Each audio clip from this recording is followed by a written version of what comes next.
Hello everyone, welcome GK मस्ती। मेरा नाम शिव कुमार यादव है। आज मैं आपके लिए लेकर आया हूँ स्पीडी करंट का नेक्स्ट टॉपिक। ठीक है, चलिए शुरू करते हैं। पहला क्वेश्चन क्या कहता है कि भारत का पहला क्वांटम कंप्यूटिंग गांव जो है वो कौन सा है। तो फ्रेंड्स, इसका जो राइट आंसर होगा वो क्या होगा, आपका अमरावती होगा। क्या होगा? अमरावती। वहीं चलते हैं अगले प्रश्न की तरफ चलते हैं। अगला प्रश्न क्या कहता है? अगला प्रश्न कहता है कि भारत का पहला फ्लोटिंग घाट जो है वो कौन सा है। तो दोस्तों, फ्लोटिंग घाट जो है भारत का वो पहला कौन सा है, आपका अयोध्या घाट है। कौन सा घाट है? अयोध्या घाट है। चलिए अगले प्रश्न की तरफ चलते हैं। अगला प्रश्न क्या कहता है? समान नागरिक संहिता जिसे यूसीसी कहते हैं, लागू करने वाला दूसरा राज्य कौन बना। तो इसका राइट आंसर क्या होगा? गुजरात बना। कौन बना? गुजरात। वहीं अगले प्रश्न की तरफ चलते हैं। अगला प्रश्न क्या कहता है? ट्रेन में भारत का पहला एटीएम लगाने वाला बैंक कौन सा है। तो दोस्तों, इसका राइट आंसर क्या होगा? बैंक ऑफ महाराष्ट्र ने क्या किया? ट्रेन में पहला एटीएम लगाया है।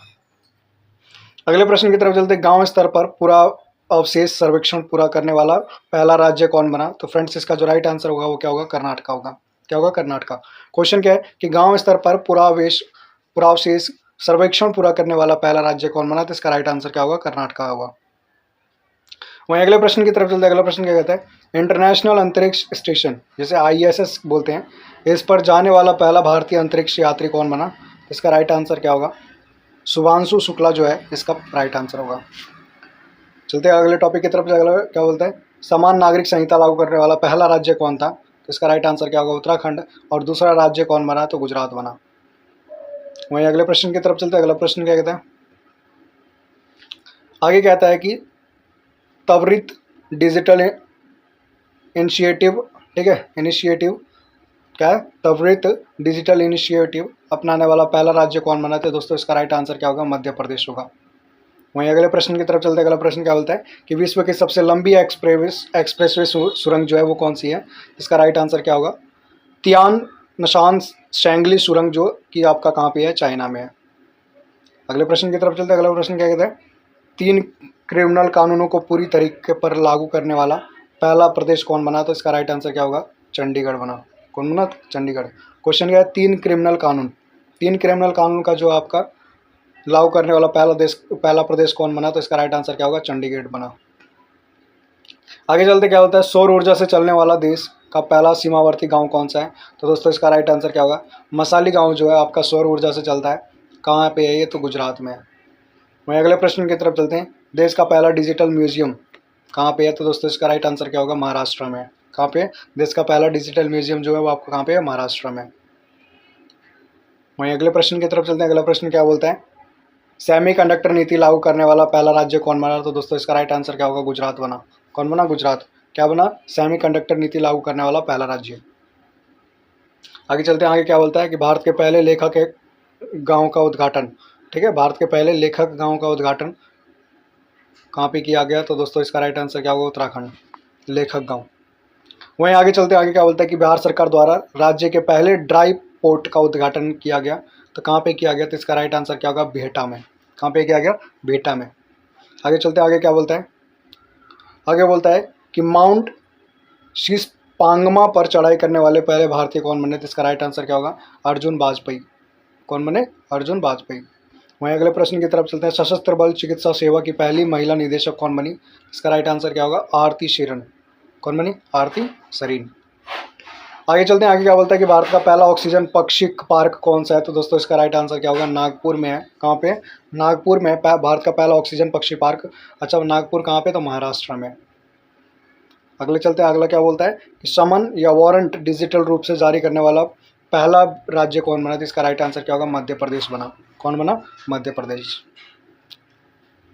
अगले प्रश्न की तरफ चलते हैं। अगला प्रश्न क्या बोलता है? जम्मू कश्मीर में जमीन खरीदने वाला पहला राज्य कौन बना। जिसका राइट आंसर कौन बना? महाराष्ट्र। जम्मू कश्मीर में जमीन खरीदने वाला पहला राज्य बना कौन? महाराष्ट्र। आगे चलते हैं। आगे क्या बोलता है कि विश्व की पहली वैदिक घड़ी जो है वो कहाँ पे है। तो दोस्तों, इसका राइट आंसर क्या होगा? उज्जैन में। कहाँ पे? उज्जैन। अच्छा, उज्जैन कहाँ पे है? तो मध्य प्रदेश में है। आगे चलते, देश का पहला जनमन आवास जो है वो कहाँ पे बनाया गया। इसका राइट आंसर क्या होगा? शिवपुरी जिला में बनाया गया। ये कहाँ पे है? तो मध्य प्रदेश में। आगे चलते हैं। आगे क्या बोलता है कि जाति आधारित जनगणना शुरू करने वाला तीसरा राज्य कौन बना। इसका राइट आंसर क्या होगा? तेलंगाना बना। ठीक है, बात करें पहला कौन था तो बिहार, दूसरा कौन था? आंध्र प्रदेश। अगले प्रश्न की तरफ चलते हैं। सैनिटरी नैपकिन हेतु पैसे देने वाला पहला राज्य कौन बना, जिसका राइट आंसर क्या होगा, मध्य प्रदेश। क्वेश्चन क्या है, सैनिटरी नैपकिन हेतु पैसे देने वाला पहला राज्य कौन बना, तो राइट आंसर क्या होगा, मध्य प्रदेश। वहीं अगले प्रश्न की तरफ चलते हैं। शुद्ध शून्य कार्बन उत्सर्जन वाला पहला हवाई अड्डा कहाँ पे है, तो इसका राइट आंसर क्या होगा, दिल्ली में है। कौन सा, दिल्ली हवाई अड्डा। चलिए अगले प्रश्न की तरफ चलते हैं। भारत का पहला खगोल पर्यटन अभियान जो है ये कहाँ पे शुरू किया गया था, तो उत्तराखंड में शुरू किया गया था। नाम क्या है, तो नक्षत्र सभा। क्या नाम है, नक्षत्र सभा। वहीं अगले प्रश्न की तरफ चलते हैं। अगला प्रश्न क्या बोलता है, तेजस लड़ाकू विमान उड़ाने वाली पहली महिला पायलट कौन थी, तो राइट आंसर क्या होगा, मोहना सिंह। क्या नाम है, मोहना सिंह। चलिए दोस्तों अगले प्रश्न की तरफ चलते हैं। अगला प्रश्न क्या कहते हैं, अगला प्रश्न बोलता है कि भारत के पहले गिद्ध प्रजनन केंद्र का उद्घाटन जो है वो कहाँ पे किया गया, राइट आंसर क्या होगा, गोरखपुर में किया गया। क्वेश्चन क्या है, भारत के पहले गिद्ध प्रजनन केंद्र का उद्घाटन कहाँ किया गया, राइट आंसर क्या होगा, गोरखपुर में किया गया। कहाँ पे, गोरखपुर, तो उत्तर प्रदेश में। अगले प्रश्न की तरफ चलते हैं। अगला प्रश्न क्या बोलता है कि भारत का पहला राष्ट्रीय डॉल्फिन अनुसंधान केंद्र कहाँ पे है, तो इसका राइट आंसर क्या होगा, पटना में है। पटना कहाँ पे है, तो राइट आंसर क्या होगा, बिहार होगा। क्वेश्चन क्या कहता है, क्वेश्चन कहता है कि भारत का पहला राष्ट्रीय डॉल्फिन अनुसंधान केंद्र कहाँ पे है, तो दोस्तों इसका राइट आंसर क्या होगा, पटना होगा। आगे चलते हैं। अगला क्या बोलता है, इंग्लिश चैनल को अकेले तैरकर पार करने वाला सबसे उम्रदराज भारतीय कौन बना, तो इसका राइट आंसर क्या होगा, सिद्धार्थ अग्रवाल। कौन बना, सिद्धार्थ अग्रवाल। क्वेश्चन क्या है कि इंग्लिश चैनल को तैरकर पार करने वाला सबसे उम्रदराज भारतीय कौन बना, इसका राइट आंसर क्या होगा, सिद्धार्थ मल्होत्रा, सिद्धार्थ अग्रवाल।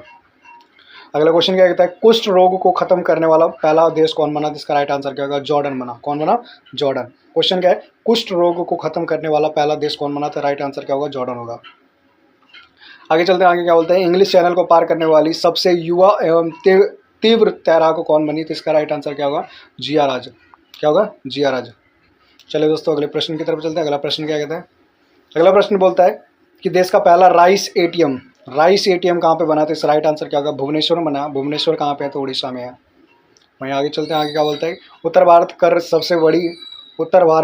सबसे बड़ी फ्लोटिंग सौर परियोजना जो है वो कहाँ पे शुरू किया गया, तो राइट आंसर क्या होगा, ओमकारेश्वर में शुरू किया गया। ओमकारेश्वर कहाँ पे है, तो मध्य प्रदेश में है। ठीक है। अगला क्वेश्चन क्या कहता है, यूनिफाइड पेंशन स्कीम लागू करने वाला पहला राज्य कौन बना, तो इसका राइट आंसर क्या होगा, महाराष्ट्र बना। कौन बना, महाराष्ट्र। क्वेश्चन क्या है, यूनिफाइड पेंशन स्कीम लागू करने वाला पहला राज्य कौन बना, तो राइट आंसर क्या होगा, महाराष्ट्र। अगले प्रश्न की तरफ चलता है। अगला प्रश्न क्या बोलता है कि देश की पहली ट्रांसजेंडर दरोगा जो बनी है वो कौन बनी है, जिसका राइट आंसर क्या होगा, मानवी मधु कश्यप। अच्छा ये कहाँ की है, तो भागलपुर की है। भागलपुर कहाँ पे, बिहार में। ठीक है। चलिए दोस्तों अगले प्रश्न की तरफ चलते हैं। भारत का सबसे लंबी समुद्री पुल जो है उसका नाम क्या था, राइट आंसर क्या होगा, अटल सेतु। कहाँ पे अटल सेतु, तो महाराष्ट्र में है। कितना लंबा है, तो 21 किलोमीटर का है। वहीं अगले प्रश्न की तरफ चलते हैं। अगला प्रश्न क्या बोलता है, अंतरिक्ष में सर्वाधिक समय 1000 दिन बिताने वाला दुनिया का पहला व्यक्ति कौन था, तो रूस के ओलेग कोनोनेंको था। कौन था, रूस के ओलेग कोनोनेंको। क्वेश्चन क्या है, 1000 दिन तक बिताने वाला अंतरिक्ष में कौन सा व्यक्ति है, तो रूस का ओलेग कोनोनेंको है। दोस्तों अगला प्रश्न क्या बोलता है, भारतीय नौसेना की पहली महिला हेलीकॉप्टर पायलट कौन बनी है, तो दोस्तों इसका राइट आंसर क्या होगा, अनामिका राजीव। कौन बनी है, अनामिका राजीव जो बनी है वो आपकी क्या भारतीय नौसेना की पहली महिला हेलीकॉप्टर पायलट बनी है। आगे चलते हैं। आगे क्या बोलता है, समलैंगिक विवाह को मान्यता देने वाला दक्षिण पूर्वी एशिया का पहला देश कौन बना, तो इसका राइट आंसर क्या होगा, थाईलैंड बना। कौन बना, थाईलैंड। वहीं आगे चलते हैं। अगला क्या बोलता है, भारत का पहला साहित्यिक शहर कौन सा है, तो दोस्तों इसका राइट आंसर क्या होगा, कोझिकोड, जो कि कहाँ पे है, केरला में है। आगे चलते हैं। आगे क्या बोलता है, अपने सभी ग्लेशियर को खोने वाला पहला देश कौन है, तो इसका राइट आंसर क्या होगा, वेनेजुला। कौन है, वेनेजुएला एक ऐसा देश है जहाँ पे अपने सभी ग्लेशियर को खो चुका है। आगे चलते हैं। दुनिया के पहले एयरलिफ्ट पोर्टेबल अस्पताल कहाँ पे है, तो दोस्तों कहाँ पे है, भीष्म। अच्छा इस अस्पताल के नाम पूछा है, दुनिया के पहले एयरलिफ्ट पोर्टेबल अस्पताल कौन सा है, तो भीष्म अस्पताल है। चलिए दोस्तों अगले प्रश्न की तरफ चलते हैं। अगला प्रश्न क्या कहते हैं, आगे बोलता है कि देश का पहला संविधान गार्डन बनाया गया है, तो संविधान गार्डन कहाँ पे बनाया गया, तो दोस्तों इसका राइट आंसर क्या होगा, पुणे में बनाया गया। बता दें पुणे कहाँ है, तो महाराष्ट्र में है। आगे चलते हैं। माउंट एवरेस्ट फतेह करने वाली सबसे कम उम्र की भारतीय कौन है, तो राइट आंसर क्या होगा, काम्या कार्तिकेयन जो है आपकी, इसका राइट आंसर होगा, कहाँ की है, तो ये मुंबई की है। अगले प्रश्न की तरफ चलता है। अगला प्रश्न क्या बोलता है, माउंट एवरेस्ट फतेह करने वाली भारत की सबसे उम्रदराज महिला कौन है, तो इसका राइट आंसर क्या होगा, ज्योति रात्रे। कौन है, ज्योति रात्रे इसका राइट आंसर होगा, कहाँ की है, मध्य प्रदेश की है। आगे चलते क्या बोलता है, भारत की सबसे बड़ी जलवायु घड़ी लगाया गया है तो कहाँ पे लगाया गया था? नई दिल्ली में लगाया गया है, ठीक है। सबसे बड़ी जो जलवायु घड़ी लगाई गई है, क्लाइमेटिकल क्लॉक। दुनिया का पहला ओमकार का मंदिर कहाँ पे है? ओम आकार का मंदिर कहाँ पे है? तो दोस्तों इसका राइट आंसर क्या होगा? पाली जिला में है। पाली जिला कहाँ पे? राजस्थान में। अगले प्रश्न की तरफ चलते हैं। अगला प्रश्न क्या बोलता है? हाइब्रिड पिच तकनीक का उपयोग करने वाला पहला स्टेडियम कौन सा है? तो दोस्तों इसका राइट आंसर क्या होगा? धर्मशाला। कौन सा स्टेडियम है? धर्मशाला स्टेडियम।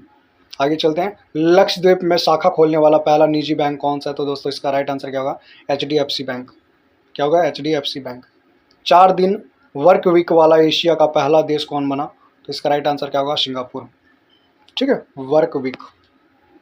आगे चलते हैं। ISO का प्रमाणन प्राप्त करने वाला पहला राज्य का पहला कमिश्नरेट कौन बना? तो दोस्तों इसका राइट आंसर क्या होगा? नोएडा होगा। ठीक है, कमिश्नरेट जो ISO प्रमाण पत्र प्राप्त करने वाला। अगला प्रश्न क्या बोलता है कि मेनिंजाइटिस का टीका पेश करने वाला दुनिया का पहला देश कौन बना? तो दोस्तों इसका राइट आंसर क्या होगा? नाइजीरिया बना। ठीक है, मेनिंजाइटिस का जो टीका पेश करता है वो कौन बना है? आपका नाइजीरिया बना है। आगे चलते हैं। आगे क्या बोलता है कि अंतरिक्ष की यात्रा करने वाला पहला भारतीय पर्यटक कौन बना? तो दोस्तों इसका राइट आंसर क्या होगा? गोपी थोटाकुरा। कौन है? गोपी थोटाकुरा। वहीं आगे चलते हैं। आगे क्या बोलता है? अंतरिक्ष की यात्रा करने वाले पहले भारतीय पर्यटक कौन बने? तो इसका राइट आंसर क्या होगा? गोपी थोटाकुरा। अच्छा, सेम क्वेश्चन हो गया। आगे क्या बोलता है कि विश्व का पहला, क्या क्वेश्चन है? विश्व का पहला सहकारी शहर कहाँ पे? तो दोस्तों इसका राइट आंसर क्या होगा? पालीताना में। कहाँ पे? पालीताना में आपका विश्व का पहला सहकारी शहर है। अच्छा, बात करें कहाँ पे है तो ये भावनगर में है। भावनगर गुजरात में। ठीक है, अगले प्रश्न की तरफ चलते हैं। अगला प्रश्न क्या बोलता है कि देश की पहली अंडर वाटर मेट्रो की शुरुआत कहाँ पे हुई थी? तो दोस्तों इसका राइट आंसर क्या होगा? कोलकाता में हुई थी। चलिए अगले प्रश्न की तरफ चलते हैं। अगला प्रश्न क्या बोलता है? BSF की पहली महिला स्नाइपर कौन है? तो दोस्तों इसका राइट आंसर क्या होगा? सुमन कुमारी जो है आपकी BSF की पहली महिला स्नाइपर है। वहीं आगे चलते हैं। गर्भपात को संवैधानिक अधिकार का दर्जा देने वाला पहला देश कौन बना? तो दोस्तों इसका राइट आंसर क्या होगा? फ्रांस बना।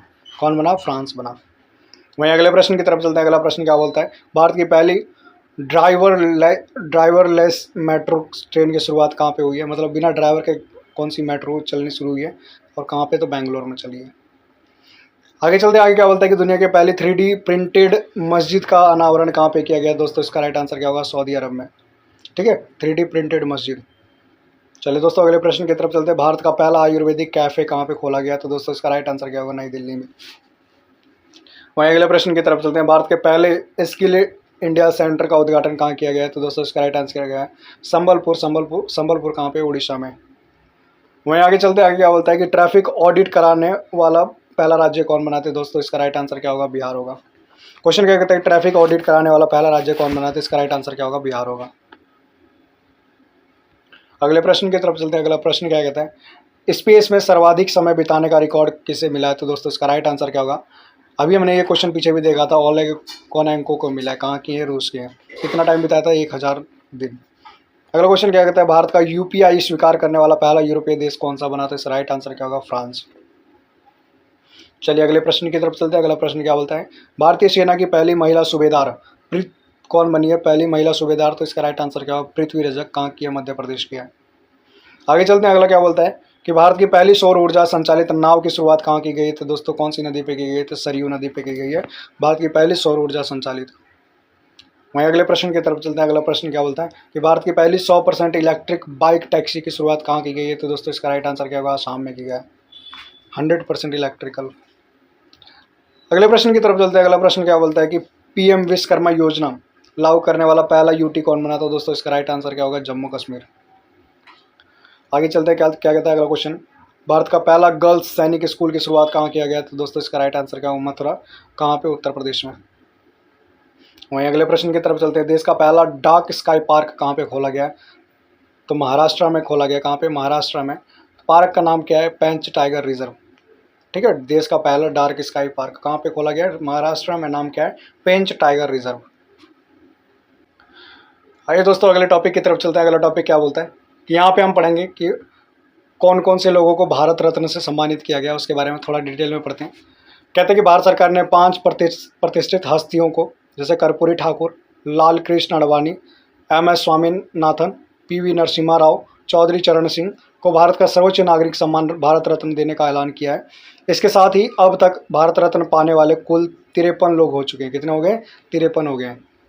आगे चलते हैं। पहला किसको दिया गया? कर्पूरी ठाकुर को। कर्पूरी ठाकुर के बारे में पढ़ते हैं। आइए कर्पूरी ठाकुर के बारे में जानते हैं। कर्पूरी ठाकुर का जन्म जो है आपका 24 जनवरी 1924 को हुआ था। ठीक है, कहाँ पे हुआ था? बिहार के समस्तीपुर जिले के पितौंझिया, अब जो कि कर्पूरी गांव के नाम से जाना जाता है। ठीक है, गांव में गोकुल ठाकुर और राम दुलारी देवी के यहाँ ये जन्म हुआ था इनका। उनका निधन 17 फरवरी 1988 को हुआ था। वहीं आगे चलते हैं। आगे क्या बोलता है? लोकप्रियता के कारण उन्हें जननायक भी कहा जाता है। उन्होंने 1952 में पहली बार सोशलिस्ट पार्टी के उम्मीदवार के रूप में ताजपुर निर्वाचन क्षेत्र से बिहार विधानसभा चुनाव जीता था। कर्पूरी ठाकुर वर्ष 1970-71 से 1970-79 तक 2 बार बिहार के 11वें मुख्यमंत्री रहे एवं वर्ष 1967 से लेकर 68 तक बिहार के उप मुख्यमंत्री भी बने। कर्पूरी ठाकुर के बारे में थोड़ा और जानते हैं।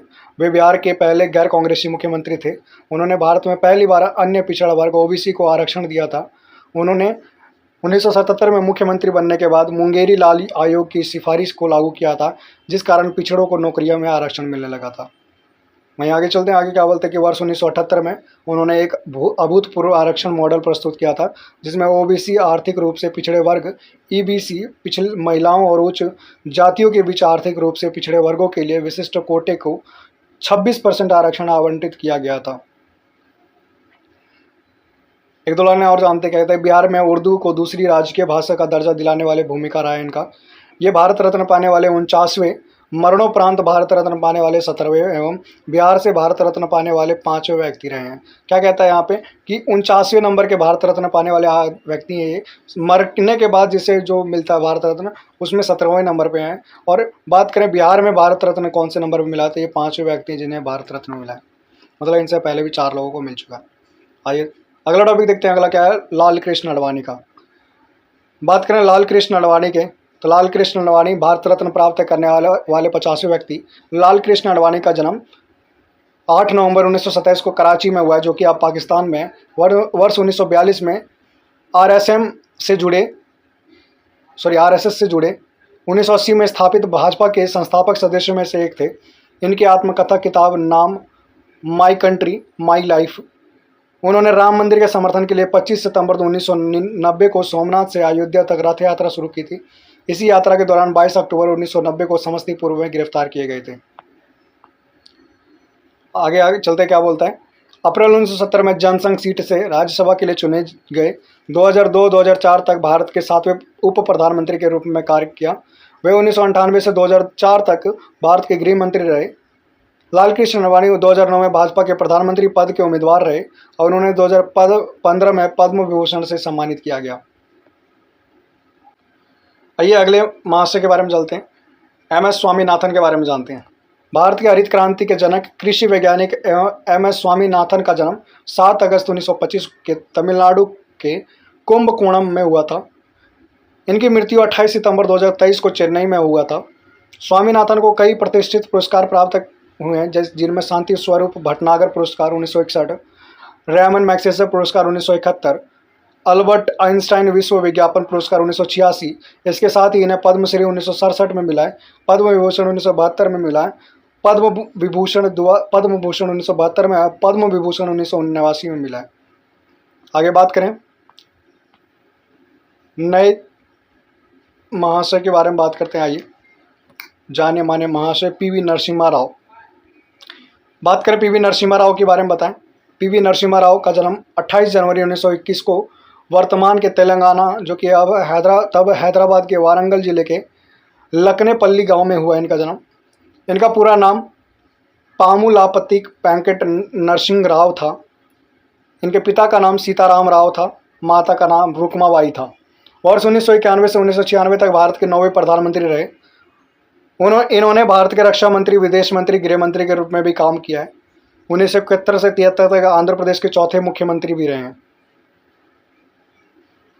73वें संवैधानिक संशोधन अधिनियम का कार्यान्वयन पीवी नरसिम्हा राव के कार्यकाल के दौरान ही हुआ था।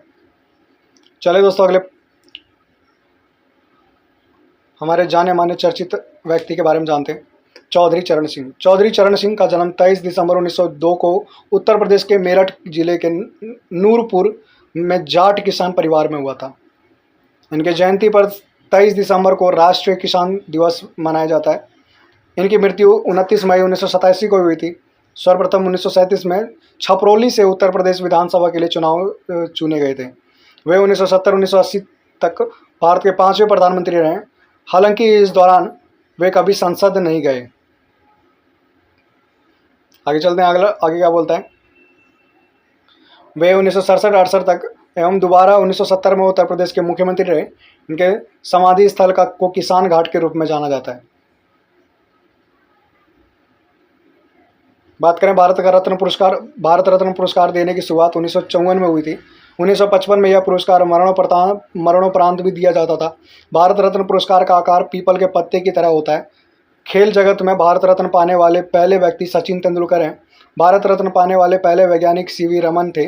मरणोपरांत पहला भारत रत्न पाने वाले लाल बहादुर शास्त्री थे। और भारत रत्न पुरस्कार सफ़ेद रंग के फीते में पहनाया जाता है। तो दोस्तों, ये कुछ भारत रत्न के बारे में आपके इंपॉर्टेंट टॉपिक। आइए कुछ चुनाव पे चर्चा कर लेते हैं। कहते हैं भारतीय निर्वाचन आयोग द्वारा 16 मार्च 2024 के घोषणा के बाद 18वीं लोकसभा के गठन के लिए लोकसभा चुनाव 2024 देश भर में 19 अप्रैल से 1 जून 2024 के बीच 44 दिन 7 चरणों में आयोजित कराए गए। चुनाव के परिणाम में 4 जून 2024 को घोषित किए गए, जिसमें भारतीय जनता पार्टी ने 240 सीट जीत हासिल की। भाजपा के नेतृत्व वाले गठबंधन एनडीए नेशनल डेमोक्रेटिक अलायंस ने कुछ 293 सीटें जीती। कांग्रेस पार्टी ने 99 सीटें, कांग्रेस के नेतृत्व वाली इंडिया गठबंधन Indian national development inclusive alliance ने 234 सीटें जीती। अन्य दलों ने 10 और निर्दलीय ने 7 जीती। बात करें यहाँ लोकसभा चुनाव की, तो लोकसभा चुनाव 2024 के साथ 4 राज्यों उड़ीसा, आंध्र प्रदेश, सिक्किम, अरुणाचल प्रदेश की विधानसभा का चुनाव भी हुए। तो आप देख सकते हैं यहाँ चुनाव आयोग की कुछ लिस्ट है। पहले चरण, दूसरा चरण, तीसरा चरण ऐसे हुआ। ठीक है। फिर कहता है कि आधी सूचना जारी जो आपके अप्रैल से अप्रैल तक में हुआ चुका था। आगे चलते हैं। लोकसभा चुनाव 2024 के परीक्षोपयोगी तथ्य। बात करें यहाँ पे लोकसभा चुनाव जो है आपका 2024 का कौन सा नंबर का था, 18वें नंबर का था। वही बात करते हैं। चुनाव आयोजित कराए गए कितने चरणों में, तो 7 चरणों में कराए गए। अगले प्रश्न की तरफ चलता है। अगला प्रश्न क्या बोलता है कि चुनाव आयोग का टैगलाइन क्या आता है, तो इसका राइट आंसर क्या होगा, चुनाव का पर्व देश का गर्व। आगे चलते हैं। आगे क्या बोलता है, चुनाव आयोग का राष्ट्रीय आइकन क्या था, तो सचिन तेंदुलकर। वहीं अगले प्रश्न की तरफ चलते हैं। चुनाव आयोग का युवा आइकन कौन था, तो आयुष्मान खुराना। अगले प्रश्न की तरफ चलते हैं। चुनाव आयोग का दिव्यांग आइकन कौन था, तो इसका राइट आंसर क्या होगा, शीतल देवी। अगला प्रश्न क्या बोलता है, अगला प्रश्न बोलता है कि वर्तमान में लोकसभा की सीटों की संख्या कितनी है, तो 545। वहीं आगे बात करें कि चुनाव कितने सीटों के लिए हुआ था, तो दोस्तों इसका राइट आंसर क्या होगा, 543, जिसमें से राज्य 524 और यूटी से 19। पूर्ण बहुमत के लिए सीटें की संख्या कितनी होती है, तो इसका राइट आंसर क्या होगा, 272। रजिस्टर्ड मतदाताओं की कुल संख्या कितनी होती है, तो इसका राइट आंसर क्या होगा, 98 करोड़। कितना होता है, 96 करोड़, सॉरी। अगले प्रश्न की तरफ चलते हैं। पुरुष व महिला मतदाता की संख्या कितनी थी, इसका राइट आंसर क्या होगा, 49.7 और महिला की 47.1 करोड़ों में। चलिए अगले प्रश्न की तरफ चलते हैं। अगला प्रश्न क्या बोलता है कि चुनाव में भाग लेने वाले मतदाताओं की संख्या कितनी है, तो 64 करोड़। वहीं आगे चलते हैं। आगे क्या बोलता है, चुनाव में भाग लेने वाले महिलाओं मतदाताओं की संख्या कितनी थी, तो 31 करोड़। अगले प्रश्न की तरफ चलते हैं। वर्तमान में भारत का मतदाता लिंगानुपात कितना है, तो 948। 948 कितने पे, तो 1000 पे है, तो याद रखिएगा इसको। कुल कितना प्रतिशत मतदान हुआ था, दोस्तों इसका 65% मतदान हुआ था। आगे चलते हैं। चुनाव आयोग द्वारा जारी ऐप कौन सा था, तो VHA था आपका, सी विजिल था या KYC था। चुनाव आयोग द्वारा जारी पोर्टल कौन सा था, तो इसका राइट आंसर क्या होगा, सुविधा। 18वीं लोकसभा में चुनी गई महिला सांसद की संख्या कितनी थी, इसका राइट आंसर क्या होगा, 74। पहली बार चुनकर आए सांसदों की संख्या कितनी थी, इसका राइट आंसर क्या होगा, 280। चुनाव लड़ने वाले 53 मंत्रियों में विजयी कितने हुए थे, तो राइट आंसर क्या होगा, 35। मतदान का सर्वाधिक प्रतिशत कितना रहा था, तो लक्षद्वीप में 84% रहा था। मतदान का न्यूनतम प्रतिशत कितना रहा था? तो बिहार में 56% रहा था। नोटा का सर्वाधिक वोट मिला कहाँ पे? तो इंदौर में सबसे ज़्यादा मिला। कितना? 2 लाख लोगों ने नोटा दबाया था। नरेंद्र मोदी का प्रधानमंत्री के रूप में शपथ ग्रहण कब किया गया था? 9 जून 2024 में। वहीं अगले प्रश्न की तरफ चलते हैं। अगला प्रश्न क्या बोलता है? शपथ ग्रहण समारोह में कितने देशों को राष्ट्रीय अध्यक्ष शामिल हुए थे? तो 7 देशों के। 18वीं लोकसभा में चुनकर आए पार्टियों की कुल संख्या कितनी थी? तो 41 थी। निर्विरोध निर्वाचित सांसद का नाम क्या था? तो मुकेश दलाल। कहाँ से थे? तो बीजेपी से सूरत सीट से जीते थे। कम उम्र में सांसद बनने वाले आदिवासी महिला कौन है? तो प्रियंका जारकिहोली। सबसे ज़्यादा वोट के अंतर से जीत किसने हासिल किए थे? तो शंकर लालवानी। कितने वोट से? 11 लाख। अगला प्रश्न क्या बोलता है कि सबसे कम वोट के अंतर से जीतने वाला कौन था? तो रविंद्र दाताराम वायकर। कितने वोट? 48 वोट से। सबसे युवा सांसद कौन है? तो राइट आंसर क्या होगा? पुष्पेंद्र सरोज। कौशाम्बी सीट से जीते, 25 वर्ष के आयु। सबसे बुजुर्ग सांसद कौन है? तो राइट आंसर क्या होगा? थालीकोटई राजसूर बालू। डीएमके पार्टी से, 82 वर्ष की उम्र। लद्दाख की एकमात्र सीट पर जीत किसने हासिल की था? हाजी हनूफा, निर्दलीय।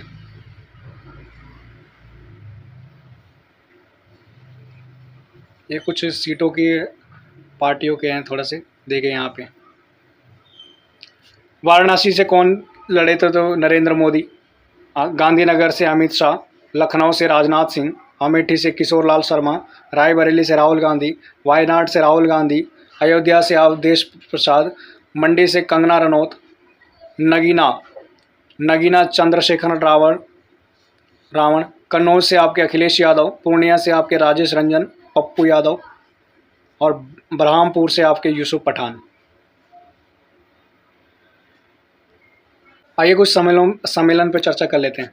विश्व आर्थिक मंच की 55वीं वार्षिक बैठक जो है वो कौन सी और कहाँ पे हुई थी? तो इसका आयोजन 20 से 24 जनवरी 2025 को हुआ था। कहाँ पे हुआ था? तो दावोस में हुआ था। दावोस कहाँ? स्विट्जरलैंड में। बात करें थीम क्या था यहाँ था? तो थीम जो था आपका बुद्धिमान युग के लिए सहयोग।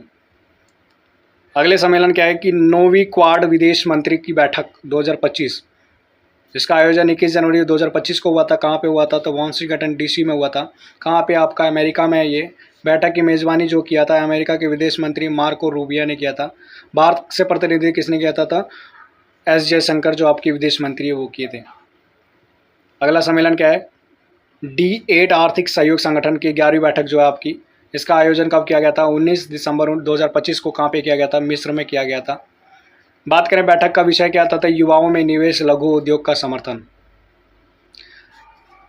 19वीं G20 शिखर सम्मेलन 2024 कहाँ हुआ था? तो इसका आयोजन जो आपका हुआ था 18 से 19 नवंबर 2024 में हुआ था। कहाँ पे हुआ था? रियो डी जेनेरियो में हुआ था। कहाँ पे? रियो डी जेनेरियो, ब्राज़ील में है।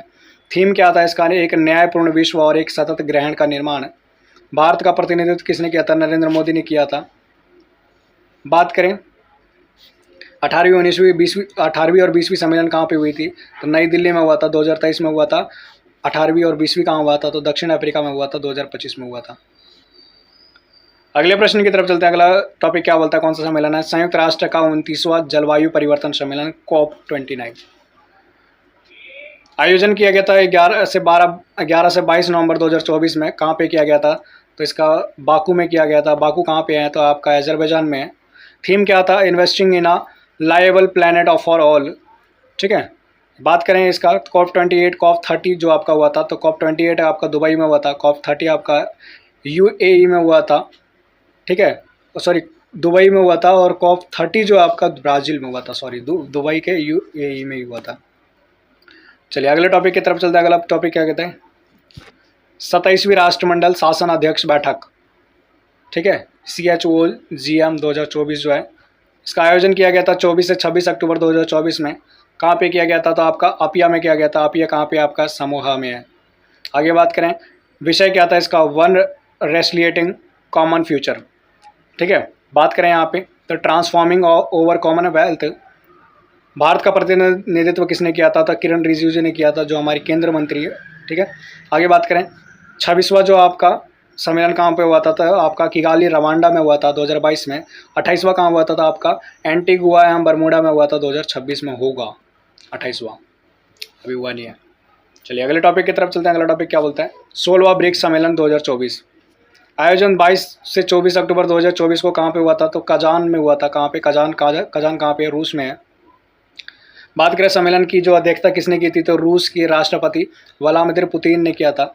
वहीं बात करते हैं भारत का प्रतिनिधित्व तो किसने किया था, तो नरेंद्र मोदी ने किया था। थीम की बात करें तो न्याय संगत वैश्विक विकास और सुरक्षा के लिए बहुपक्षवाद को सुदृढ़ करना। 15वां सम्मेलन कहाँ पे हुआ था, आपका दक्षिण अफ्रीका में हुआ था 2023 में। और जो आपका 17वां हुआ है वो ब्राज़ील में हुआ है। कब हुआ है, 2025 में हुआ है। चलिए अगले टॉपिक की तरफ चलते हैं। अगला टॉपिक क्या कहता है, SCO के शासन अध्यक्षों की परिषद की 23वीं बैठक। आयोजन 15 से 16 अक्टूबर 2024 इस्लामाबाद में हुआ था। कहाँ पे, इस्लामाबाद पाकिस्तान में है। इसमें बात करें भारत का प्रतिनिधित्व किसने किया था, तो एस जयशंकर ने किया था। चलिए अगले सम्मेलन के बारे में बात करते हैं। संयुक्त राष्ट्र जैव विविधता शिखर सम्मेलन COP16। आयोजन 21 अक्टूबर से 1 नवंबर 2024 तक हुआ था। कहाँ पे हुआ था, कैली में हुआ था। कैली कहाँ पे, कोलंबिया में। सम्मेलन के अध्यक्ष आपके कौन रहे थे, तो सुसाना महमूद जो रहे थे आपके। सम्मेलन का विषय कृति क्या था, प्रकृति के साथ शांति। चलिए अगले सम्मेलन की तरफ चलते हैं। 44वां व 45वां जो आपका आसियान शिखर सम्मेलन 2024 है। बात करें आयोजन जो आपका हुआ था, आयोजन 9 अक्टूबर 2024 को हुआ था। कहाँ पे हुआ था, तो ये आपका हुआ था वियंतियाने में हुआ था। कहाँ पे, ये लाओस में है। विषय क्या था इसका, तो आसियान कनेक्टिविटी और लचीलापन को बढ़ाना। बात करें 46वां और 47वां सम्मेलन कहाँ पे हुआ आपका, तो मलेशिया में। चलिए अगले टॉपिक की तरफ चलते हैं। अगला टॉपिक क्या कहता है, तो जब मलेशिया में होगा 46वां और 47वां। 34वां नाटो शिखर सम्मेलन 2024। आयोजन बात करें 9 से 11 जुलाई 2024 को हुआ था। कहाँ पे हुआ था, वॉशिंगटन DC अमेरिका में हुआ था। 33वां और 35वां जो हुआ है आपका, जो 33 सम्मेलन जो है वो आपका कहाँ पे हुआ है, विनियस जो कि आपका लिथुआनिया में है और 2024 में हुआ है। और आपका 35वां जो आपका हेग में हुआ है, जो कि नीदरलैंड में कब हुआ है, 2025 में हुआ है। अगले सम्मेलन की तरफ चलते हैं। SCO के राष्ट्रीय अध्यक्षों की परिषद 24वीं बैठक 4 जुलाई 2024 को हुआ है। कहाँ पे हुआ है, अस्ताना जो कि कहाँ पे, कजाकिस्तान में है। भारत का प्रतिनिधित्व किसने किया था, तो जयशंकर ने किया था, विदेश मंत्री थे हमारे। थीम क्या है इसका, स्ट्रेंथनिंग मल्टीलैटरल डायलॉग है इसका थीम। 25वीं बैठक इसकी कहाँ पे हुई है, तो चीन में हुई है। कहाँ पे, 2025 में। बात करें 50वें G7 शिखर सम्मेलन 2024 जो है आपका, इसका आयोजन 13 से 15 जून 2024 को इटली में हुआ था। इटली में कहाँ पे हुआ था, अपुलिया के फसानो में हुआ था। भारत के प्रतिनिधित्व नरेंद्र मोदी ने किया था। 49वां और 51वां जो है आपका, 49वां जो आपका सम्मेलन जापान में हुआ था 2023 में। 91वां जो आपका कनाडा में हुआ है 2025 में। चलिए अगले सम्मेलन की तरफ बात करते हैं। 10वां विश्व जल मंच 2024 जो है वो आपका, इसका आयोजन 18 से 25 मई 2024 को हुआ था। कहाँ पे, बाली में हुआ था। बाली कहाँ पे, इंडोनेशिया में हुआ था। थीम क्या था इसका, साझा समृद्धि के लिए जल। अगला सम्मेलन क्या बोलता है, 26वीं विश्व ऊर्जा कांग्रेस 2024। आयोजन 22 से 25 अप्रैल 2024 को हुआ था। कहाँ पे हुआ था, रॉटरडैम नीदरलैंड में हुआ था। बात करें थीम की, बात करें इसकी, तो लोगों और ग्रहों के लिए ऊर्जा को नया स्वरूप देना। 2 सम्मेलन और हैं। 7वां हिंद महासागर सम्मेलन 2024 जो है आपका, इसका आयोजन 9 से 10 फरवरी 2024 को हुआ था। कहाँ पे हुआ था, तो ऑस्ट्रेलिया के पर्थ में हुआ था। बात करें विषय क्या है, एक स्थिर और टिकाऊ हिंद महासागर की ओर। अगला सम्मेलन क्या बोलता है, अगला सम्मेलन बोलता है 19वां गुटनिरपेक्ष नाम शिखर सम्मेलन कहाँ हुआ था, तो इसका आयोजन 19 जनवरी 2024 को कहाँ पे हुआ था, कंपाला जो कि आपका युगांडा में हुआ था। विषय क्या था, साझा वैश्विक समृद्धि के लिए सहयोग को गहरा करना। पहला क्वेश्चन पहला देखते हैं इसमें क्या बोलता है। ऑपरेशन ब्रह्मा, बात करें ऑपरेशन ब्रह्मा की, तो ये भारत इसके तहत म्यांमार में भूकंप में पीड़ितों की मदद करने के लिए मानवीय सहायता भेजी थी। वहीं अगले टॉपिक की तरफ चलते हैं। अगला क्वेश्चन क्या कहता है, थोड़ा सा इसका कम कर देते हैं। हाँ, बात करें ऑपरेशन डेविड हंट, ठीक है, तो ऑपरेशन डेविड हंट की बात करते हैं। डेविड हंट क्या बोलता है कि बांग्लादेश द्वारा देश को अस्थिर करने की कोशिश कर रहे लोगों को गिरफ्तार करने के लिए ऑपरेशन डेविड हंट चलाया गया था। वहीं अगले क्वेश्चन क्या कहता है, अगला टॉपिक है ऑपरेशन सद्भाव। इसके तहत भारत सरकार द्वारा टाइफून योगी से प्रभावित म्यांमार, लाओस और वियतनाम की मदद के लिए चलाया गया था ऑपरेशन सद्भाव। ऑपरेशन कन्विक्शन की बात करें तो उत्तर प्रदेश सरकार द्वारा यौन उत्पीड़न तथा धर्म परिवर्तन को कम करने एवं इसमें सम्मिलित अपराधियों को गिरफ्तार करने के लिए चलाया गया था। वहीं अगला बात करते हैं ऑपरेशन राइजिंग सन। राजस्व खुफिया निदेशालय द्वारा 4 राज्यों में सोने की तस्करी सिंडिकेट को उजागर करने के लिए चलाया गया था ऑपरेशन राइजिंग सन। अगला क्या कहता है ऑपरेशन बाम्बी बकेट। इसकी बात करें तो वायुसेना द्वारा नैनीताल के जंगलों में लगी आग को बुझाने के लिए चलाया गया था ऑपरेशन बाम्बी बकेट। अगले ऑपरेशन की बात करें ऑपरेशन मर्यादा है। उत्तराखंड पुलिस द्वारा केदारनाथ यात्रा के संचालन के लिए चलाया गया था ऑपरेशन मर्यादा। ऑपरेशन शील्ड की बात करें तो इजराइल ने ईरानी हमले को रोकने के बाद अपने डिफेंस ऑपरेशन का नाम दिया गया था ऑपरेशन शील्ड। अगले ऑपरेशन की बात करते हैं ऑपरेशन संकल्प। भारतीय नौसेना इसके तहत ईरानी जहाज अल कंबर 23 पाकिस्तानी नागरिकों को समुद्री लुटेरों से बचाया। ऑपरेशन इंद्रावती। हैती में फंसे भारतीयों को निकालने के लिए भारत की पहल ऑपरेशन इंद्रावती।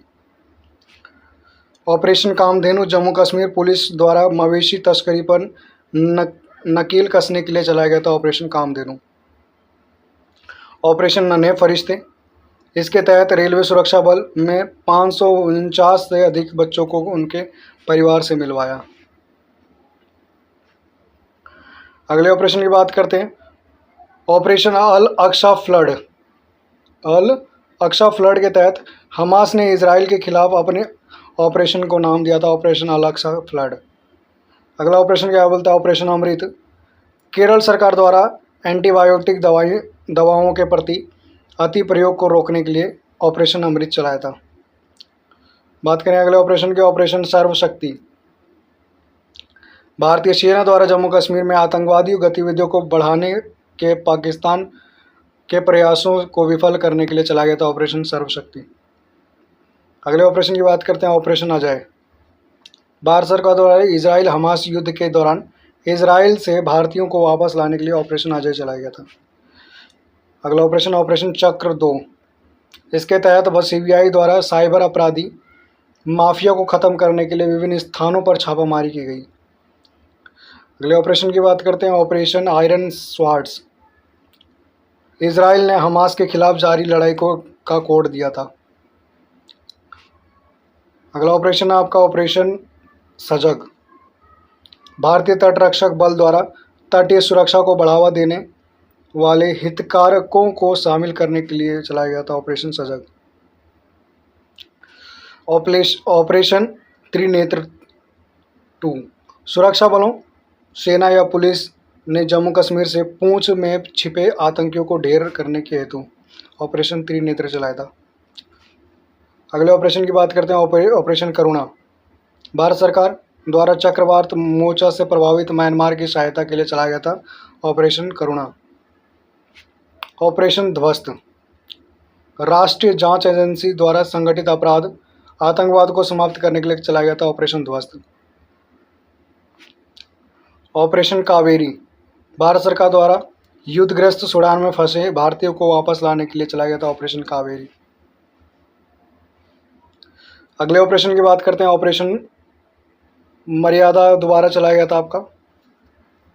ऑपरेशन मर्यादा की बात करें तो उत्तराखंड पुलिस द्वारा राज्य में तीर्थ स्थलों और पर्यटक स्थलों पर में व्यवस्था बनाने के लिए चलाया गया था ये ऑपरेशन मर्यादा। अगला ऑपरेशन आपका ऑपरेशन सद्भावना।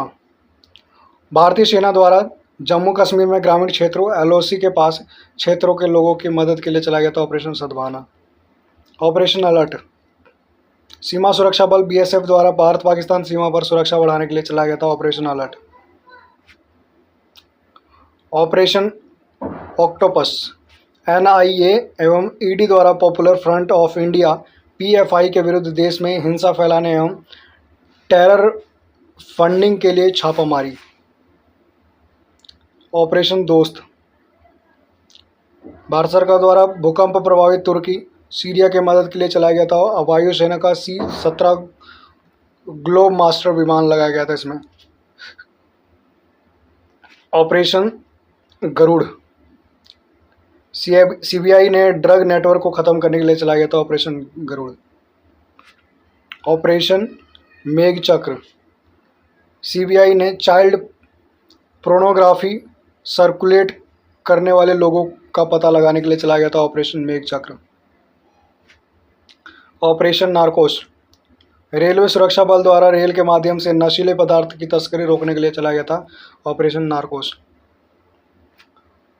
ऑपरेशन मिशन अमानत भारतीय रेल द्वारा यात्रियों के खोए हुए सामान के ट्रैकिंग हेतु चलाया गया था भारतीय मिशन अमानत। ऑपरेशन गंगा भारत सरकार द्वारा युद्धग्रस्त यूक्रेन में फंसे भारतीय नागरिकों को छात्रों को भारत लाने के लिए ऑपरेशन गंगा चलाया गया था।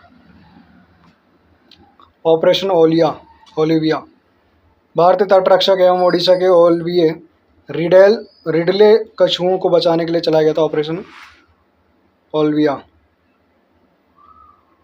ऑपरेशन सतर्क रेलवे सुरक्षा बल द्वारा ट्रेन में अवैध तंबाकू अवैध शराब की तस्करी रोकने के लिए। अगला ऑपरेशन क्या है आपका ऑपरेशन देवी शक्ति। बात करें विदेश मंत्रालय द्वारा तालिबान के कब्जे वाले अफगानिस्तान में फंसे भारतीयों को निकालने के लिए चलाया गया था ऑपरेशन देवी शक्ति। ऑपरेशन उपलब्ध रेलवे सुरक्षा बल द्वारा रेलवे टिकट का कालाबाजारी पर अंकुश लगाने तथा लोगों को इको उपलब्ध कराने के लिए चलाया गया था आपका ऑपरेशन उपलब्ध टिकट उपलब्ध कराने के लिए। ऑपरेशन ब्लू फ्रीडम सामाजिक न्याय एवं अधिकारिता मंत्रालय द्वारा सियाचिन ग्लेशियर पर दिव्यांग लोगों को ट्रैकिंग करने के लिए ये अभियान चलाया गया था ऑपरेशन ब्लू फ्रीडम। अगला ऑपरेशन क्या है आपका ऑपरेशन आहट रेलवे सुरक्षा बल द्वारा महिलाओं तथा बच्चों की तस्करी बचाने के लिए चलाया गया था ऑपरेशन आहट। चलिए अगले टॉपिक की तरफ चलते हैं। अगला कुछ रिपोर्ट के बारे में जानते हैं। पहला रिपोर्ट है आपका नीति आयोग। नीति आयोग की बात करें तो पहली वित्तीय संस्था स्वास्थ्य सूचकांक जो आपका 2025 में आया था, ये 24 जनवरी 2025 को 16वें वित्त आयोग के अध्यक्ष डॉक्टर अरविंद पनगड़िया द्वारा जारी किया गया था। बात करें यह सूचकांक वित्त वर्ष 2022 से 23 में 18 राज्यों को वित्तीय प्रदर्शन के आधार पर तैयार किया गया था। प्रथम स्थान बात करें उड़ीसा जिसका स्कोर है 67.8, दूसरे स्थान पर छत्तीसगढ़ था, तीसरे पे गोवा था, बिहार का स्थान 7वां है, उत्तर प्रदेश का 7वां है, मध्य प्रदेश का आपका 9वां स्थान है। ये आपका नीति आयोग की वित्तीय व्यवस्था है। अगले रिपोर्ट की बात करें तो वैश्विक बहुआयामी गरीबी सूचकांक जारीकर्ता UNDP आपका 17 अक्टूबर 2024 को इसे जारी किया गया था। विश्व भर में लगभग 1.1 बिलियन लोग तीव्रता से गरीब हो रहे हैं। बात करें गरीब आबादी में से आधे से अधिक 584 मिलियन बच्चे हैं जो 18 साल से कम उम्र के हैं। कई गरीब लोग बुनियादी संसाधनों से वंचित जैसे 828 मिलियन स्वच्छता पर्याप्त, 886 मिलियन आवास और 998 मिलियन खाने पकाने का ईंधन, इन सब से क्या बहुत दूर है। मतलब इन्हें किन्हीं को खाना नहीं मिल रहा है, किन्हीं को स्वास्थ्य नहीं मिल रहा है, किसी को स्वच्छता नहीं मिल रहा है, तो किसी को आवास नहीं मिल रहा है। तो ये आपकी कुछ जनसंख्या है। बात करें पूरी दुनिया में भारत में सबसे अधिक 23.4 करोड़ लोग क्या हैं गरीब हैं।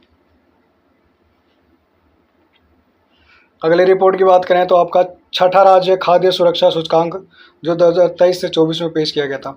जारीकर्ता बात करें FSSAI ने जारी किया था इसको, ठीक है। बात करें पहला स्थान आपका केरल है 73.75, वहीं दूसरा स्थान आपका तमिलनाडु है। पूर्वोत्तर पहाड़ी राज्यों में प्रथम स्थान नागालैंड का है जिसका स्कोर 44.25 है। केंद्र शासित राज्यों में बात करें पहला स्थान जम्मू कश्मीर का है जो कि सेकंड स्थान पे है, चंडीगढ़ है। और बिहार का बात करें तो 21वां स्थान जो है आपका बिहार का है, स्कोर इसका 36.5 है। वहीं अगले टॉपिक की तरफ चलते हैं। अगला रिपोर्ट क्या बोलता है, चौथा सतत विकास लक्ष्य SDG भारत सूचकांक 2023-24। जारीकर्ता बात करें नीति आयोग 12 जुलाई 2024 को इसको जारी किया था। प्रथम स्थान केरल और उत्तराखंड का है, इसका स्कोर 79 है। दूसरा तमिलनाडु का है। केंद्र शासित प्रदेश में बात करें, पहला स्थान चंडीगढ़ का है, दूसरा जम्मू कश्मीर का है। बिहार का स्थान जो आपका सबसे अंतिम है, जो कि कितना है, 57 है। अगली रिपोर्ट की तरफ चलते हैं। अगला रिपोर्ट क्या कहते हैं, स्वच्छता सर्वेक्षण अवार्ड्स 2023 का 8वां संस्करण। जारी करता आपका केंद्रीय आवास एवं शहरी मंत्रालय है। स्वच्छता सर्वेक्षण 2023 का थीम था वेस्ट टू वेल्थ। स्वच्छता सर्वेक्षण 2024 की थीम थी रिड्यूस, रीयूज और रिसाइकल। सबसे स्वच्छ शहर आपका इंदौर और सूरत है, जो आपका दोनों संयुक्त रूप से है। तीसरा स्वच्छ शहर बात करें तो नवी मुंबई है, जो कि आपका पटना का 77वां स्थान है इसका। अगले प्रश्न की तरफ चलते हैं। सबसे स्वच्छ छावनी बोर्ड महू छावनी बोर्ड है, जो कि आपका कहाँ पे, मध्य प्रदेश में है। सबसे स्वच्छ गंगा शहर जो आपका वाराणसी प्रयागराज है। सबसे स्वच्छ शहर जो आपका 1 लाख से कम आबादी वाली श्रेणी में है, सासवड़ जो आपकी कहाँ पे है, महाराष्ट्र में है। पाटन छत्तीसगढ़ में, लोनावाला मध्य प्रदेश महाराष्ट्र में है। चलिए राज्यों में बात करें, सबसे स्वच्छ जो आपका महाराष्ट्र है, दूसरे नंबर पर मध्य प्रदेश है, तीसरा आपका छत्तीसगढ़ है। निम्न प्रदर्शन वाले राज्य की बात करें तो अरुणाचल प्रदेश, मिजोरम, राजस्थान, नागालैंड। बिहार का स्थान आपका 15वां स्थान है स्वच्छता के नाम पे। अंतर्राष्ट्रीय बहुआयामी गरीबी सूचकांक 2023 जारी करता नीति आयोग जुलाई 2023 में जारी किया है। सबसे ज़्यादा गरीब राज्य आपका बिहार है 33.676। उसके बाद आपका झारखंड है, फिर यूपी है। बात करें सबसे कम गरीबी आपका केरल में है। 2015 से 16 से 2019 से 21 के बीच में 13.5 करोड़ लोग गरीबी से बाहर आए हैं। ठीक है। ग्रामीण क्षेत्रों में गरीबी में 32.59% से 19.28% की गिरावट आई है। शहरी क्षेत्रों में गरीबी में 8.65 से 5.27 की गिरावट आई है। वर्ष 2015 से 2016 से बात करें तो 2019 से 21 के बीच की गरीबी की मात्रा जो आपका 47% से 44% हो गई है घटकर। गरीबी की कुल संख्या अनुपात में बात करें तो भारी गिरावट आई है। 2015-16 में जो आपके 24% से 24.85% गरीबी थी, जो कि अभी जाके 14.96% हो गई है। चलिए आगे बात करते हैं। भारत में सड़क दुर्घटना रिपोर्ट के बारे में बात करते हैं 2022 की। जारी करता आपका सड़क परिवहन राज्य मार्ग मंत्रालय द्वारा। वर्ष 2022 में सड़क दुर्घटना आपका हुआ था 1,68,491 लोग की मृत्यु हुई थी, जो वर्ष 2021 में आपके 11.9% की वृद्धि हो गई इसमें। 2022 में 36.2% मौतें राष्ट्रीय राज्य मार्गों पर हुई थी, जो कि 24.3% राज्य मार्गों पर हुआ था। 39.4% अन्य सड़कों पर हुई है। वर्ष 2022 की बात करें, सबसे अधिक सड़क दुर्घटनाएं तमिलनाडु में हुई थी आपकी 13.9% दर्ज की गई थी। इसके बाद मध्य प्रदेश में 11.8% थी। सड़क दुर्घटनाओं में सर्वाधिक मृत्यु उत्तर प्रदेश में होती है, 13.4% में हुई है। दुर्घटना में सर्वाधिक मौतें 2 पहिए चालने वालों की 44% की हुई है। अगले टॉपिक के चलते हैं। अगला टॉपिक क्या कहता है, निर्यात तैयारी सूचकांक। बात करें इसमें, जारी करता आपका नीति आयोग है, 2023 में इसको जारी किया गया जुलाई के। राज्य में शीर्ष 3 राज्य ऊपर है, तमिलनाडु, महाराष्ट्र और कर्नाटका। पहाड़ी हिमालय राज्य में शीर्ष स्थान पर उत्तराखंड आपका। केंद्र शासित प्रदेशों में छोटे राज्यों में शीर्ष स्थान पर आपका गोवा है, और बिहार का जो स्थान हुआ आपका कौन सा, 22वां स्थान है। आइए कुछ सर्वेक्षण के बारे में जानते हैं। 31 जनवरी 2025 को केंद्रीय वित्त मंत्री निर्मला सीतारमण द्वारा आर्थिक सर्वेक्षण 2024 से 25 को संसद में पेश किया गया। सर्वेक्षण को 13 अध्यायों में विभाजित किया गया था। कितने अध्याय में, 13 अध्यायों में विभाजित किया गया था, और इन अध्यायों के मुख्य बिंदु इस प्रकार हैं।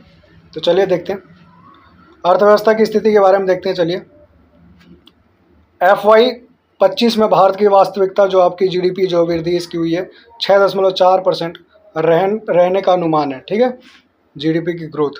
बात करें वैश्विक GDP 2023 में 3.3% बढ़ी है, जो अगले 5 वर्षों के लिए IMF के 3.2% पूर्वानुमान से थोड़ी अधिक है। फर्स्ट 5 ईयर में 26 में GDP वृद्धि 6.3 से लेकर 6.8 के बीच होने की उम्मीद है। 5 ईयर 2025 की बात करें तो अप्रैल दिसंबर में खुदरा मुद्रास्फीति घटकर 4.9% रह गई है। 2024 में आम चुनाव के बाद पूंजीगत व्यय में 8.2% की वृद्धि हुई है। वैश्विक सेवा निर्यात में भारत की हिस्सेदारी 7वें सबसे बड़ी है। अगला टॉपिक क्या है आपका, मौद्रिक एवं वित्तीय क्षेत्र के विकास। सकल गैर निष्पादित परिसंपत्तियां 12 साल के निचले स्तर पर रहा है। सकल ऋण का बात करें यहाँ पे 1068 दिवालियापन, ठीक है, दिवालियापन प्रस्तावों से 3.6 लाख करोड़ की वसूली हुई है। भारत के शेयर बाजारों ने बेहतर प्रदर्शन किया। बीमा प्रीमियम में 7.7% की और पेंशन क्षेत्र में 16% की वृद्धि हुई है। बाहरी क्षेत्र की बात करते हैं, निर्यात में 6% की वृद्धि हुई है, जबकि सेवा क्षेत्र में 11.6% की वृद्धि हुई है। कंप्यूटर और सूचना सेवाओं के निर्यात में भारत दूसरे स्थान पर है। 5 ईयर 25 में एफडीआई प्रभाव में सालाना आधार पर 17.9% की वृद्धि हुई है और 55.6% बिलियन अमेरिकी डॉलर हो गए हैं। विदेशी मुद्रा भंडार की बात करें तो 640.3 बिलियन अमेरिकी डॉलर रहा है आपका। कीमतें की मुद्रास्फीति की बात करते हैं। वैश्विक मुद्रास्फीति 2024 में बात करें तो 5.7% तक कम हो गई थी। वित्तीय वर्ष 2025 की बात करें तो भारत की खुदरा मुद्रास्फीति घटकर आपकी 4.9% हो गई है। आरबीआई और आईएमएफ के अनुसार 5 ईयर 2026 तक मुद्रास्फीति 4% हो जाएगी।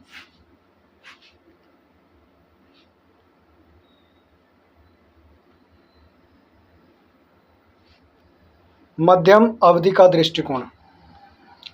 भारत का लक्ष्य 2047 तक विकसित भारत हासिल करने के लिए 8% की वृद्धि हासिल करना है।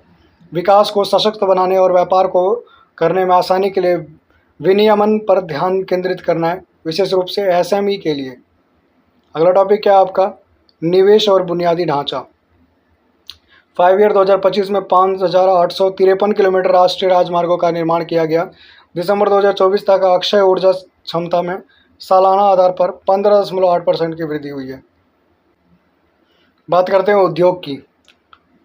वित्त वर्ष 2025 में औद्योगिक विकास दर 6.2% रहने का अनुमान है। वित्त वर्ष 2024 में ऑटोमोबाइल की बिक्री में 12.5% की वृद्धि हुई है। भारत वैश्विक पेटेंट फाइलिंग में 6वें स्थान पर है। आत्मनिर्भर भारत कोशी जैसे पहलों के साथ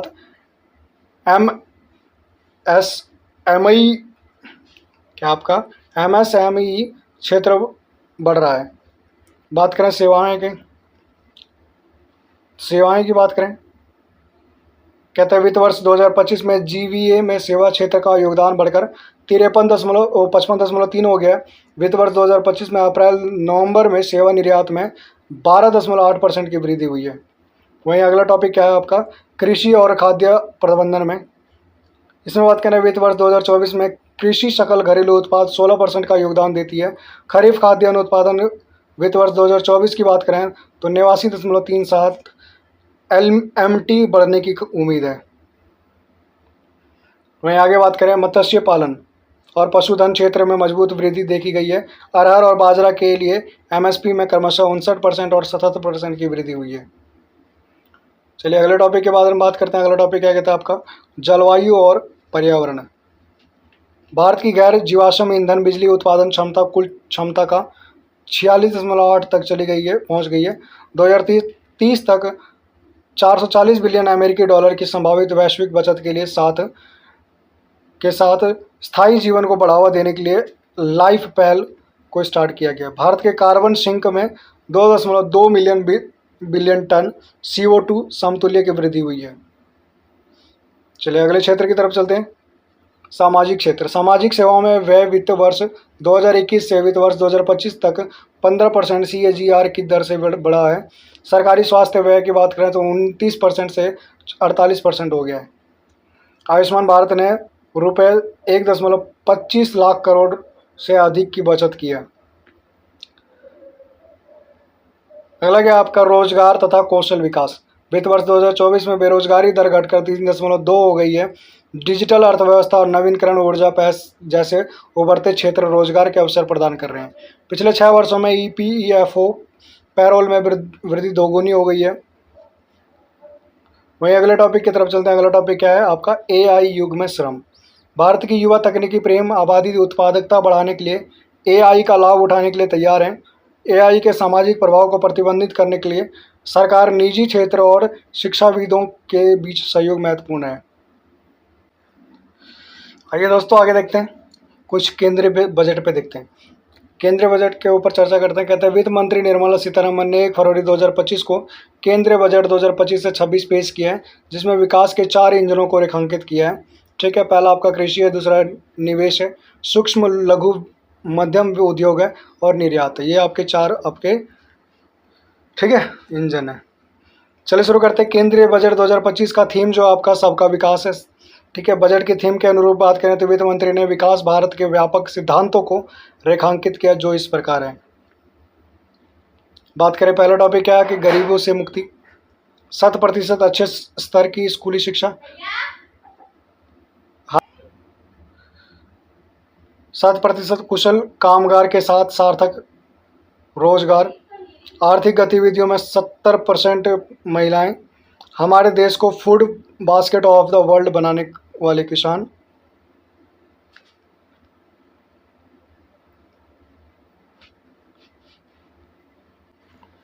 चलिए उसी किसान के ऊपर देखते हैं। पहला इंजन हमारा कौन सा लिया गया, कृषि लिया गया। कह रहा है प्रधानमंत्री धान्य कृषि योजना, इसके अंतर्गत आपके कम कृषि उत्पादकता वाले 100 जिलों को शामिल किया गया, जिसमें आपके 1.7 करोड़ किसान लाभान्वित होंगे।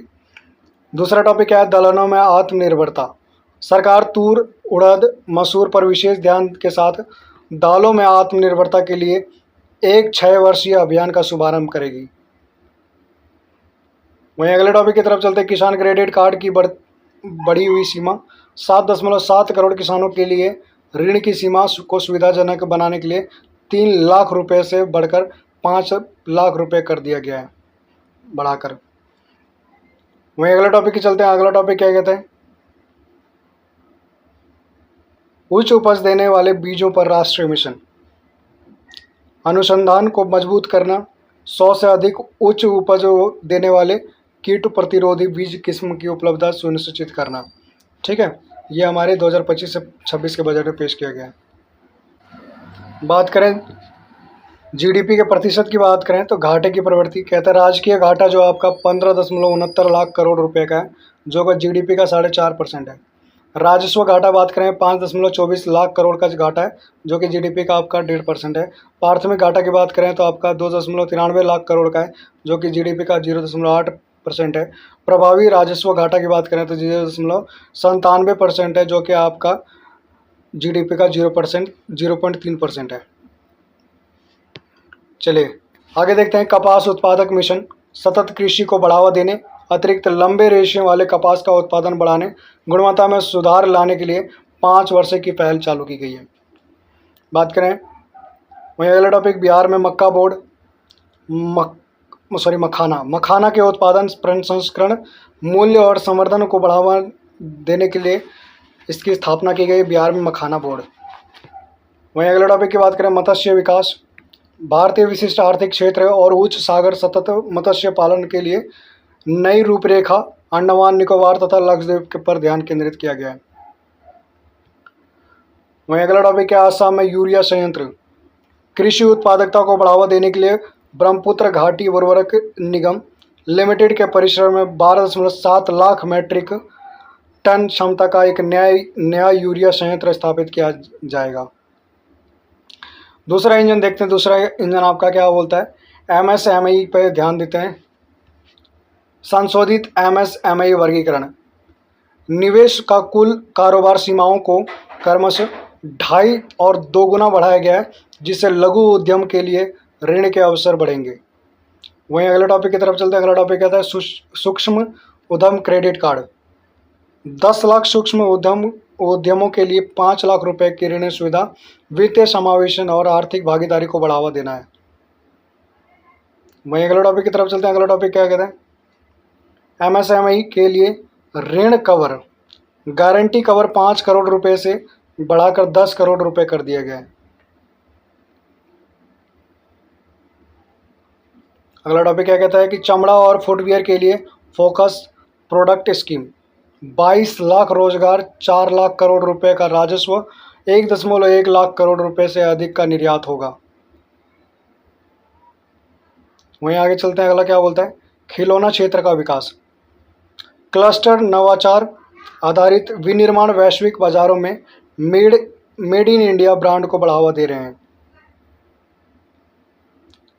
अगला टॉपिक में चलते हैं, अगला क्या कहता है, राष्ट्रीय खाद्य प्रौद्योगिकी संस्थान, बिहार में राष्ट्रीय खाद्य प्रौद्योगिकी संस्थान उद्यमिता प्रबंधन संस्थान की स्थापना की जाएगी, जिसमें खाद्य प्रसंस्करण कौशल और उद्यमिता को बढ़ावा मिलेगा। वहीं आगे चलते हैं, क्या बोलता है, स्टार्टअप के लिए फंड एवं फंड्स, विस्तारित दायरे और 10,000 करोड़ रुपए के अतिरिक्त योगदान के साथ स्थापित किया जाएगा आपका स्टार्टअप फंड्स। तीसरे इंजन की तरफ चलते हैं, तीसरा इंजन क्या आपका, निवेश, शहरी चुनौती निधि, शहरों को विकास केंद्र के रूप में विकसित करने, शहरों के रचनात्मक पुनर्विकास तथा जल एवं स्वच्छता को समर्थन देने के लिए 1 लाख करोड़ रुपए का आवंटन किया जाएगा, जिसमें वित्त वर्ष 2025 से 26 के लिए 10,000 करोड़ रुपए आवंटित किए गए हैं। चौथे इंजन की तरफ चलते, चौथा इंजन आपका क्या कौन सा है, निर्यात है, निर्यात संवर्धन मिशन, क्षेत्रीय और मंत्रालय लक्ष्यों के साथ एक निर्यात संवर्धन मिशन का शुभारंभ किया जाएगा, जिसे वाणिज्य मंत्रालय, एमएसएमई मंत्रालय, वित्त मंत्रालय द्वारा संयुक्त रूप से चलाया जाएगा। वहीं अगले पॉइंट की तरफ चलते हैं, अगला पॉइंट क्या बोलते हैं आपका, भारतीय ट्रेड नेट बीटीएन, एक एकीकृत डिजिटल प्लेटफॉर्म को जो अंतर्राष्ट्रीय व्यापार दस्तावेजीकरण और वित्त पोषण समाधान की सुविधा प्रदान करेगा।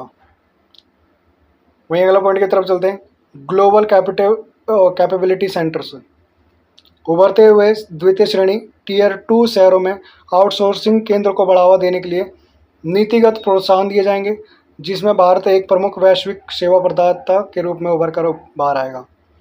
वहीं अगले टॉपिक की तरफ चलते हैं, अगला टॉपिक क्या बोलता है आपका, अगला पॉइंट, एयर कार्गो के लिए भंडारण सुविधा, उच्च मूल्य वाले नाशवंत उत्पादों के लिए निर्यात को सक्षम बनाने के लिए उन्नत भंडारण अवसंरचना का विकास किया जाएगा। चलिए दोस्तों, आज के लिए इस पीडी का यहीं तक, मिलते हैं नेक्स्ट टॉपिक के साथ, नेक्स्ट वीडियो के साथ, ठीक है। अगर आप मेरे चैनल में नए हैं, अभी तक चैनल को सब्सक्राइब नहीं किया है तो चैनल को सब्सक्राइब कर लीजिएगा, बेल आइकन दबा लीजिएगा और कमेंट करके प्लीज़ बताइएगा कि आपको वीडियो कैसी लगी है, ठीक है। चलिए, जय हिंद।